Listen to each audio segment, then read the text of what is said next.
जी अस्सलाम वालेकुम। ये हमारे पास चिप ड्राइवर आया है, 50 वाट का भी है और 18 वाट का वाम है और इसी के अंदर 23 वाट का है और इसी के अंदर 30 वाट का है। सेम एक ही कंपनी का माल है और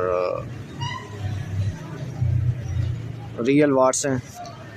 अब मीटर के ऊपर चेक कर सकते हैं। जो 50 वाट है पूरे 50 वाट निकालेगा, जो 18 वाट है वो पूरा 18 निकालेगा। 18 के अंदर 60 mm है साइज़ चिप का और ये वाम के अंदर सिर्फ अवेलेबल है।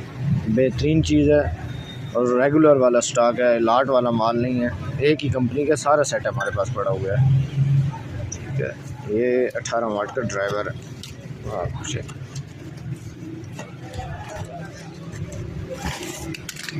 ये 18 का ड्राइवर है। 3 कैपेसिटर लगे हुए हैं इसके 18 वाट के, बेहतरीन फाइन क्वालिटी में। 6.8 UF का